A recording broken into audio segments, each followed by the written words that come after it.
Hangafoota oduu.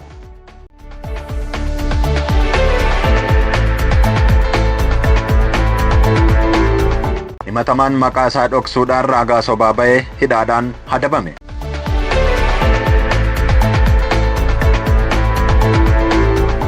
Abbaan taayitaa sirna nyaataa fi qorichaa Finfinnee damee kolfee Qaraanioo barbarree kumtaala 90 summii hamaa anfilootoksiin jedhamuun faalamee osoo hawaasa bira hin gahin to'annoo jala oolchuu beeksise.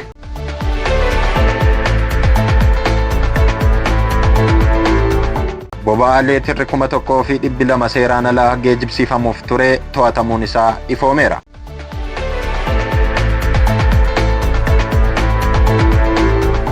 Oduu Baargamaati.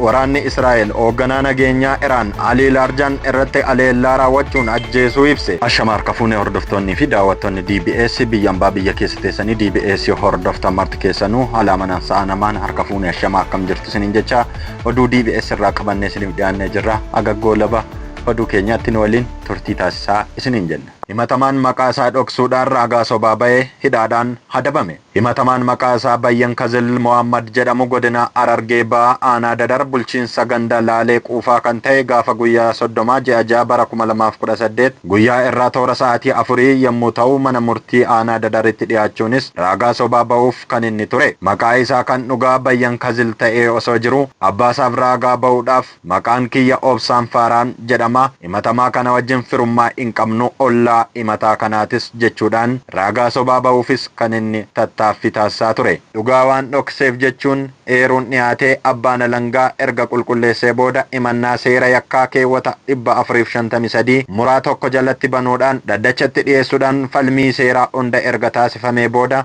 manni murtii aanaa Dadar adabbii himatamaa ni barsiisa fakkaattota isaas ni akeekkachiisa jedhu adabbii hidhaa ji'a 5tiin adabeera.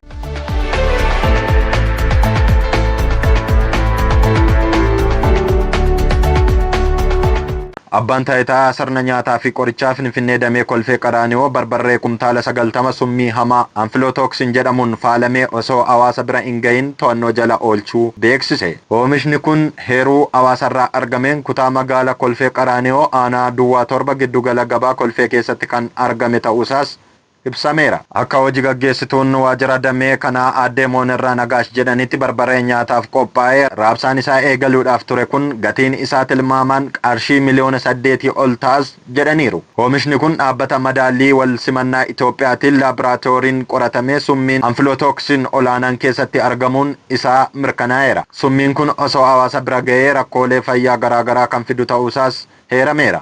Abbaan taayitichaas hawaasni oomishoota nyaataa bitatu kamiyyuu qulqullinaa fi nageenyummaa isaa mirkanaa'uu isaa addaan baafachuun fayyaa isaa akka eeggatu dhaameera. Dabalataanis gochoota seeraan alaa akkasii waliin ittisuuf lammiileen kamiyyuu lakkoofsa bilbila bilisaa 884 irratti bilbiluun eeruu akka kennuu fi tumsa isaa akka cimsus dhaamsa dabarseera.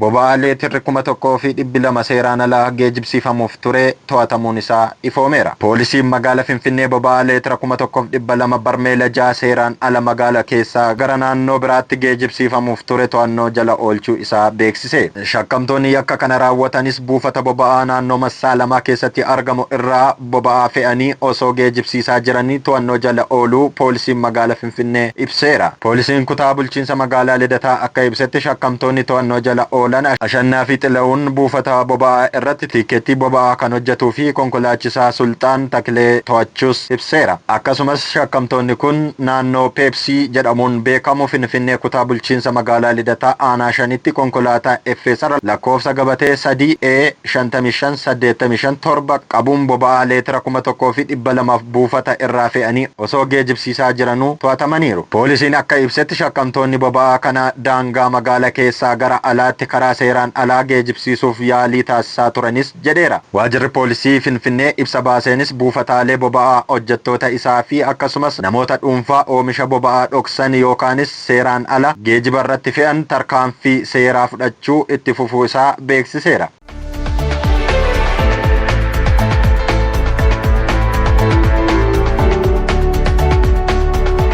Oduu Baargamaatiin.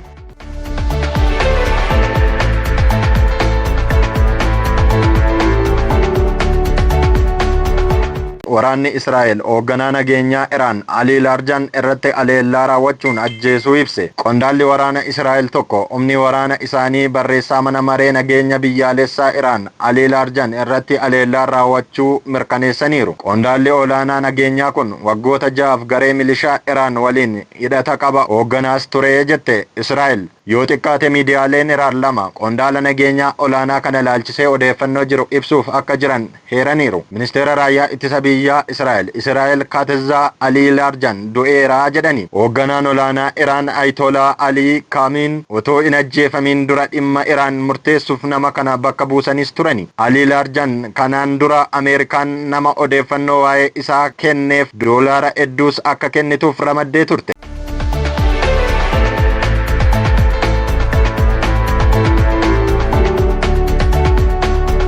Hordoftoonni fi daawwattoonni keenya kan biyya ambaa biyya keessa teessanii DBS hordofaa turtan oduun DBS irraa qabannee isiniif dhiyaannee turre kana fakkaata. Qophiilee DBS afaan biroo waliin turtii gaarii isiniin jenna.